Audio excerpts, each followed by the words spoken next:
Assalamualaikum warahmatullahi wabarakatuh. Perkenalkan, nama saya Ditya Ananta Saputra, mahasiswa Pendidikan Bahasa dan Sastra Indonesia, Universitas Muhammadiyah Sukabumi. Dalam kesempatan ini, saya akan menjelaskan tentang pokok dan pemikiran Kiai Haji Ahmad Mustofa Bisri dalam konteks sastrawan. Yang pertama yaitu biografi. Ahmad Mustofa Bisri ialah seorang ulama dengan sebutan Kiai Gusmus. Sampai saat ini, beliau masih aktif dalam menulis karya sastra. Beliau dilahirkan pada tanggal 10 Oktober 1944 di Rembang. Semasa remajanya, beliau dididik di lingkungan pesantren. Ahmad Mustofa Bisri mulai menyukai dengan dunia sastra tak lepas dari pengaruh ayah serta kakaknya, yang merupakan seorang penulis, serta kebiasaan sehari-harinya yang senang membaca sebuah buku karya-karya sastra, yang membuatnya senang menulis puisi. Namun, beliau baru aktif menulis ketika belajar di Universitas Al-Azhar Kairo melalui jalur beasiswa pada tahun 1964 sampai dengan 1970. Beliau juga merupakan tokoh pengurus besar Nahdlatul Ulama pada tahun 2014 sampai dengan 2015. Mustofa Bisri juga memiliki karir di dunia perpolitikan sebagai anggota DPRD pada tahun 1987 sampai dengan 1992, MPR RI pada tahun 1992 sampai dengan 1997. Gusmus terkenal dengan sebutan seorang sastrawan dan budayawan. Kehadirannya mulai diperhitungkan dalam dunia penyairan pada tahun 1987. Beliau juga mendapatkan gelar Doktor Honoris Causa dari UIN Sunan Kalijaga, Yogyakarta pada tahun 2009. Selanjutnya yaitu penghargaan Bintang Budaya Prama Dharma yang diberikan oleh Presiden Republik Indonesia pada tahun 2015. Serta dalam bidang sastrawan, ia dikenal sebagai sosok sastrawan yang membuat karya yang unik dan menarik serta meliputi puisi maupun prosa yang lebih bermuatan pada realitas kehidupan sehari-hari serta tentang kritik terhadap politik maupun agama. Nama Mustofa Bisri tidak hanya dikenal di kancah Indonesia, melainkan sudah terkenal di kancah internasional. Puisi Ahmad Mustofa Bisri juga sudah terpampang di ruang kampus Universitas Hamburg, Jerman.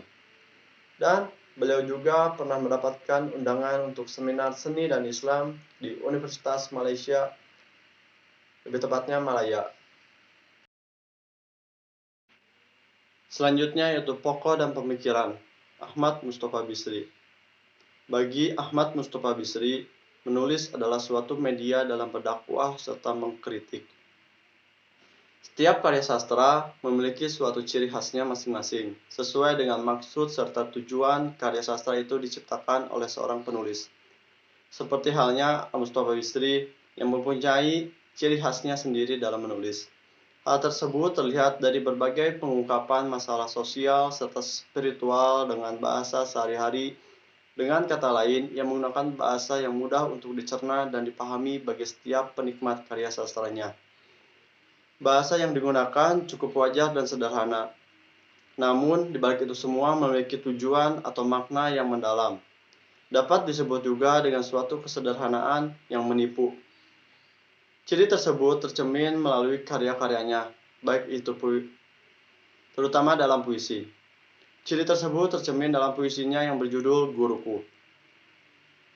Bagi Gusmus, makna guru dalam puisi Guruku bisa jadi siapa saja, minimal untuk dirinya sendiri.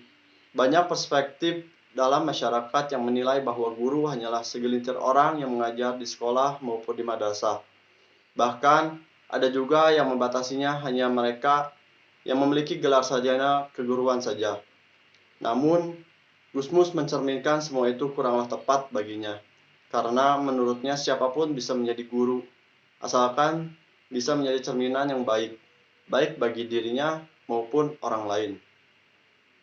Maka, benarlah seseorang yang mengajarkan ilmu meskipun satu huruf, dialah seorang guru. Tidak terlihat ia tua atau muda, terdidik atau tidak, pejabat atau rakyat jelata, dan lain sebagainya. Perhatikan apa yang dikatakan, bukan memperhatikan siapa yang berkata.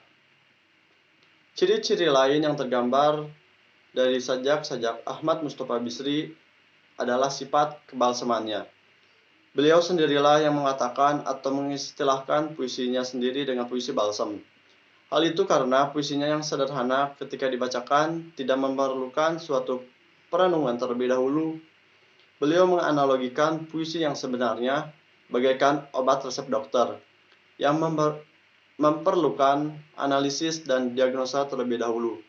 Sedangkan puisinya ibarat balsam yang tidak memerlukan analisis dan diagnosa dokter.